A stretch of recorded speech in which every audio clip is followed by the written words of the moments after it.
ऐसा क्या हुआ कि क्रोम ने 2008 सितंबर 2 को डेब्यू किया और उस टाइम के इंटरनेट एक्सप्लोरर जो कि बादशाह हुआ करता था अपने टाइम का, उसको डिथ्रो कर दिया पूरी तरह से। आज के टाइम पे इंटरनेट एक्सप्लोरर बंद हो चुका है। माइक्रोसॉफ्ट को आना पड़ा एक नए वेब ब्राउज़र के साथ जिसका नाम है माइक्रोसॉफ्ट एज। और आज के टाइम पे अगर मैं बात करूं तो क्रोम का जो मार्केट शेयर है वो अराउंड 70% है। और जब वो आया था 2008 सितंबर 2 को जब वो लॉन्च हुआ था तो उसका मार्केट शेयर था जस्ट 0.3%। तो ऐसा क्रोम ने एक्चुअली में क्या किया कि उसका मार्केट शेयर 70 टाइम्स के अराउंड से भी ज़्यादा ग्रो हुआ पिछले एक डेकेड में। इसके बारे में आज बात करने वाला है। 1995 इंटरनेट एक्सप्लोरर का जन्म हुआ। माइक्रोसॉफ्ट ने उसको जन्म दिया, मतलब बनाया। The develop Microsoft internet explorer. और उस टाइम पे जब वो आया था तो ब्राउज़र्स का मतलब हुआ करता था कि यार सिर्फ ब्राउजिंग करने के लिए होता है और वेब पेजेस को स्क्रॉल करने के लिए होता है। उसको जाओ, वेब पेजेस देखो, अपना काम करो और गेट बैक टू नॉर्मल। 1995 से 1998 तक 3 इयर्स तक उन्होंने बहुत डेवलप किया, यूआई को बेटर किया, बहुत उस पर काम किया। बट 1998 से 2005-6 तक कुछ खास इम्प्रूवमेंट नहीं थी। जैसा इंटरनेट एक्सप्लोरर पहले था 1995 में लॉन्च के टाइम पे, आज भी वो कुछ वैसा ही था। क्रोम भैया आए, गूगल भैया ने देखा कि यार यहाँ तो एक लूप होल है। अब जो है उन्होंने क्या किया, उन्होंने एक फ्यूचर देखा कि जो इंटरनेट है अब वो इवॉल्व कर रहे हैं। 2008 सितंबर 2 को उन्होंने डिसाइड किया कि यार अब तो तब तो लॉन्च हुआ था क्रोम का। उससे पहले उन्होंने 2007 के अराउंड उन्होंने डिसाइड किया कि एक अपना वेब ब्राउज़र होना चाहिए। उन्होंने क्या किया, एक टीम हायर की अपने डेवलपर्स की, और उसमें सबसे पहला टास्क मिला वो था मिस्टर बेन को, जो फायरफॉक्स में पहले काम करते थे। अब गूगल का ये सबसे मास्टर स्ट्रोक खेला कि उन्होंने बेन को हायर किया जो पहले से ही वेब ब्राउज़र में एक्सपीरियंसड है। अब फायरफॉक्स, मोज़िला फायरफॉक्स कौन नहीं जानता यार, आज भी सब जानते हैं उसको। उस टाइम पे वो kind of 1/3 market share capture करके बैठा हुआ था। 1/3 मार्केट शेयर अराउंड 33 to 34% के अराउंड मार्केट शेयर उसकी थी। और रेस्ट थी छोटे मोटे ब्राउज़र्स की 2%, 3%। और इंटरनेट एक्सप्लोरर की उस टाइम हुआ करती थी 60% से भी ज़्यादा मार्केट शेयर 2008 में। 2008 सितंबर 2 को जब बेन ने अपनी एक टीम बनाई, गूगल ने सारा प्रोसेस उनको सौंप दिया कि आप देखो उसको, ये प्रोजेक्ट आपका है और आप अपनी एक टीम बनाओ, हायर करो लोगों को, सब कुछ आप करोगे। इसका पूरा प्रोजेक्ट उनको सौंप दिया गया। उन्होंने एक टीम बनाई और लॉन्च किया क्रोम को सितंबर 2008 को। अब जब उन्होंने लॉन्च किया तो उन्होंने लॉन्च किया, कुछ दिन हुए, कुछ हफ्ते गए, तो उनके पास आया करीबन 0.3% of market share. Chrome 0.3% of market share capture कर चुका था इनिशियल कुछ डेज़ में ही, वीक भी नहीं हुए थे। और लोगों को लगने लगा था, जो एक्चुअली डेवलपर्स थे अराउंड द वर्ल्ड, वो देख रहे थे कि यार ये नया वेब ब्राउज़र है, ये इंटरनेट एक्सप्लोरर, मैं हमेशा एज बोल रहा हूँ, एज तो उसके बहुत बाद में आया है, अभी आया है एक्चुअली 2018 के बाद में, जो 2008 की बात कर रहा हूँ। तो जब इंटरनेट एक्सप्लोरर उस टाइम पे अपडेट भी नहीं होता था अच्छे से, उस पर कुछ खास काम भी नहीं होते, यूआई बोरिंग था, सब बोरिंग था। गूगल का जो क्रोम है वो नए फीचर्स लेके आ रहा था लॉन्च के साथ ही। एज जो पिछले 8 साल में नहीं कर पा रहा था, गूगल ने लॉन्च में ही वो काफ़ी चीज़ें इंक्लूड कर दी थी। जैसे सबसे पहले तो यार यूआई उसका बहुत प्यारा आया था जब 2008 में भी जब वो लॉन्च हुआ था, तो ये तो एक उसका प्लस पॉइंट था। उसके बाद गूगल ने एक और मास्टर स्ट्रोक खेला जो इंटरनेट एक्सप्लोरर ने कभी किया ही नहीं। उन्होंने ये ट्राई तक नहीं किया। Google put it's Chrome on an open source platform.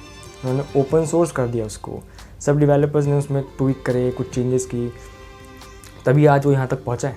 ये इसका एक बहुत बड़ा फैक्टर है और ये चीज़ें हम डिस्कस कर रहे हैं आज की वीडियो में कि यार क्रोम ने एक्चुअली ऐसे क्या क्या छोटी छोटी चीज़ें की कि उसने इतने बड़े इंटरनेट एक्सप्लोरर को, उस टाइम के जायंट को हरा दिया। और ऐसे नहीं हराया, ऐसे हराया कि वो बंद ही होना पड़ा उसको। तो क्रोम ने उसको ओपन सोर्स कर दिया, मिस्टर बेन ने और टीम हायर की। और जब बेन ने टीम हायर की तो उसने ऐसे कोई रैंडमली डेवलपर्स हायर नहीं किए, उसने अपने ही मोज़िला फायरफॉक्स के बंदे हायर किए मोस्टली। अब गूगल ने यार ये क्यों किया कि उसने पुराने ही जो वेब ब्राउज़र था जिसमें वो डेवलपर्स काम कर रहे थे जैसे मिस्टर बेन, तो उन्हीं को क्यों हायर किया यार, उसको क्यों टास्क सौंपा। उनके पास क्या अपने डेवलपर्स नहीं थे, उनके पास डेवलपर्स थे। बेन ने ज्वाइन किया था गूगल 2005 में और गूगल को पता था कि गूगल ब्राउज़र की फील्ड में नहीं है, उनको चाहिए एक्सपीरियंस बंदे, तो उन्होंने उनको टास्क दिया और ये उनका एक और प्लस पॉइंट था। पहला प्लस पॉइंट, उन्होंने एक्सपीरियंस बंदे को काम दिया है, पूरा काम उनको सौंप दिया है। सेकंड पॉइंट, उन्होंने उसको ओपन सोर्स बनाया। अब आता है थर्ड पॉइंट, 2008 उसका लॉन्च हुआ, 2009 पास आउट हुआ, 10 पास आउट हुआ, 11 की बात करते हैं सीधा, उसके जो यूज़र बेस थे 2009 और 10 के बीच उसके सीधा हो गए 30 मिलियन। ये एक बहुत बड़ी उपलब्धि है, 1-1.5 साल के अंदर अंदर उनके 30 मिलियन यूज़र बेस हो गए।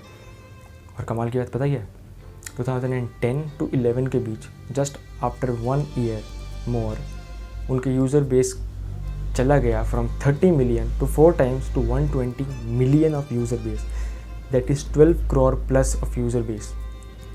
तो जिस तरह से ये क्रोम बढ़ता जा रहा था उस टाइम पे, लोगों को और डेवलपर्स को लग गया था कि क्रोम कई बोलबाला होने वाला है जल्दी। और पर इंटरनेट एक्सप्लोरर ने गलती क्या किया, उन्होंने कभी भी अपने उसको ओपन सोर्स नहीं किया, कुछ खास ट्वीक्स नहीं किए उसमें, कुछ चेंजेस नहीं किए उसमें, और उसको यूआई को बेटर बनाने के लिए ज़्यादा कोई काम किया ही नहीं। क्योंकि यार जो आम लोग होती है, आम जनता होती है, उसको यूआई सबसे पहले दिखता है, और स्पीड भी एक बहुत बड़ा फैक्टर था। फोर्थ पॉइंट के बारे में बात करते हैं। यूआई हो गया, बेन को हायर किया, हो गया, अब उन्होंने चेंजेस लाए, वो हो गया। फोर्थ पॉइंट ये था कि उन्होंने सबसे ज़्यादा काम किया स्पीड पे। Google is known for its speed. Chrome was not just faster than Internet Explorer, it was way faster than Internet Explorer, और नोटिसेबली फास्ट था कि लोगों ने एक्चुअली नोटिस किया कि जो इंटरनेट एक्सप्लोरर है यार, वो तो इतना स्लो वेब ब्राउज़र है, वो अब तक उसको चला रहे हैं। लोगों ने स्विच किया। फिर क्रोम ने एक और ऑप्शन डाला उनके सेटिंग्स में कि आप क्रोम को अपना डिफ़ॉल्ट वेब ब्राउज़र बना सकते हो। 2011 पास्ट, 2012 तक 2010, 11 और 12 इन 3 साल में उन्होंने बहुत चीज़ें लॉन्च की, जैसे अपनी वेब गैलरी लॉन्च की, वेब स्टोर लॉन्च किया, अब एक्सटेंशन आने लगे। शुरू में एक्सटेंशन काइंड ऑफ ऐसे थे कि ज़्यादा सिक्योर नहीं थे, 2012-13 तक आते आते वो सिक्योर हो गए, और अब लोग जो एक्सटेंशन इंस्टॉल कर पाते थे वो सिर्फ क्रोम के वेब ब्राउज़र से ही इंस्टॉल कर पाते थे, उसके अलावा वो इंस्टॉल ही नहीं कर सकते। ये एक सिक्योरिटी में बहुत बड़ा और बहुत सही अपडेट लाया गूगल। उसके बाद 2015, 16, 17, 18 तक आते आते जो क्रोम था उसके पास मार्केट शेयर हो गई थी 65% से ज़्यादा। इंटरनेट एक्सप्लोरर का देहांत हो चुका था और अब क्रोम का था बोलबाला। मोज़िला फायरफॉक्स भी बहुत पीछे होता जा रहा था, बल्कि है भी आज भी। मोज़िला फायरफॉक्स और क्रोम में कोई कंपटीशन ही नहीं है।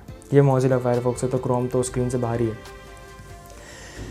अब बात करते हैं यार कंक्लूजन के बारे में कि क्रोम ने एक्चुअली में सबसे बढ़िया काम क्या किया। सबसे बढ़िया काम उसने ये किया, अगर आप मेरी पर्सनल ओपिनियन की बात करो तो उन्होंने उसको ओपन सोर्स किया, और उन्होंने एक सेकंड नहीं गवाते थे। एक सेकंड तो बहुत छोटा हो, कुछ दिन ही नहीं, कुछ महीने नहीं लगते थे कि उनको दिखता था फीडबैक आते हुए कि लोगों का फीडबैक आ रहा है कि इसमें ये ट्विक्स हैं, ये चेंजेस होनी चाहिए। वो इमीडिएटली उस पर एक्ट करते थे, ना कि इंटरनेट एक्सप्लोरर की तरह कि उनको पता था यार कि उनका यूआई इतना अच्छा नहीं है। यूआई मतलब यूज़र इंटरफेस जो होता है कि आइकन्स कैसे हैं, एक्सपीरियंस कैसे हो रहा है यूज़र को, उनको पता था यार कि वो इतना अच्छा नहीं है, पर उन्होंने कुछ खास चेंजेस नहीं किए। क्रोम ने लूप होल देखा, आए, और क्रोम आज नंबर 1 है। इस बीच यार बहुत डाउनफॉल्स भी थे कि लोगों को एक बार सिक्योरिटी अपडेट का इशू हो गया था कि जीमेल में अगर लोग जो हैं लॉगिन कर रहे थे तो क्रोम में ऑटोमेटिकली लॉगिन हो जा रहे थे, और अगर लॉग आउट कर रहे थे तो वो ऑटोमेटिकली पूरे क्रोम से लॉग आउट हो जा रहे थे। ये थोड़ा सा बग था या क्या था उस टाइम पे, तो लोगों को ये बहुत बुरा लगा, और उस पर एक्चुअली लोगों ने नोटिस किया यार उस टाइम पे भी कि यार ये एक बग है, और गूगल ने उसे टाइम नहीं लगाया उसे इम्प्रूव करने में, बहुत जल्दी इम्प्रूव किया। यही गूगल की बहुत बड़ी खासियत भी है। ये 5th पॉइंट में कंसिडर कर सकते हो कि गूगल टाइम नहीं लगाता था यार अपने अपडेट्स लाने में। आज उन्हें पता चला, आज ही काम बैठेगा, डेवलपर्स आज ही शुरू करेंगे, और बहुत जल्द से जल्द उसको एक अपडेट आ जाएगा। डेवलपर्स को यार एक और चीज़ बुरी लगी थी गूगल की कि उन्होंने जो एंड्रॉयड के लिए क्रोम था उसे लाने में 1.5 से 2 साल लगा दिए। क्रोम जो डेस्कटॉप के लिए था 2008 में आया था, एंड्रॉयड के लिए 10, 11, 12 के आसपास आया था, बहुत 2-3 साल बाद। तो डेवलपर्स को ये बात बहुत बुरी तो नहीं लगी थी, मतलब वो वेट कर रहे थे यार कि गूगल का जब क्रोम इतना चल रहा है तो वो इतना टाइम क्यों ले रहे हैं, ये उनको बहुत बुरा लगा था। सेकेंडली गूगल ने अगर हम सिक्स्थ एक और पॉइंट कंसिडर करें कि गूगल ने और क्या किया, गूगल ने सिर्फ यूज़र को ध्यान में नहीं रखा, they put in notice every single one, that is user को भी उन्होंने नोटिस किया और सबसे बड़ी बात है उन्होंने वेब डेवलपर्स को भी नोटिस में रखा। क्योंकि गूगल का एक और अपडेट आया था जिसमें उन्होंने बताया था कि क्रोम ओएस भी उनका आया था। उसके बाद में एक, अगर थोड़ी सी इसके बारे में बात करते हैं, उन्होंने जब क्रोम का देखा कि यार ये बहुत सक्सेसफुल हो रहा है तो उन्होंने अपना क्रोम ओएस निकाला, अपनी क्रोम बुक्स निकालने लग गए। वो 11-12 की बात है, 2011, 12, 13 इन ईयर्स की बात है। पर क्रोम बुक्स जो हैं वो ज़्यादा चली नहीं, उनका ओएस उस टाइम पे बहुत तगड़े तरीके, जितनी सक्सेस उन्हें क्रोम में मिली थी उतनी ही नुकसान हुआ कि क्रोम बुक्स वगैरह क्रोम ओएस निकालने में, क्योंकि लोगों को बिल्कुल पसंद नहीं आया वो ऑपरेटिंग सिस्टम। विंडोज़ तो तब भी अच्छी थी, आज भी विंडोज़ का बोलबाला है, पर ब्राउज़र्स के उसमें गूगल ने महारत हासिल की और उन्होंने डेवलपर्स के लिए एक अपडेट निकाला था कि क्रोम ओएस जो है वो डेवलपिंग जो लिनक्स के ऐप्स है उसको भी चला पाएगा। तो ये भी एक प्लस पॉइंट था। और अगर एक लास्ट और फाइनल प्लस पॉइंट की बात करें, नंबर 7th पॉइंट के बारे में, तो गूगल ने क्या किया कि गूगल ने जो डेवलपर्स थे उनकी तो मदद की ही की और जो अपडेट्स हैं वो भी लाते रहे टाइम से, और आज क्रोम जो है वो नंबर 1 वेब ब्राउज़र है।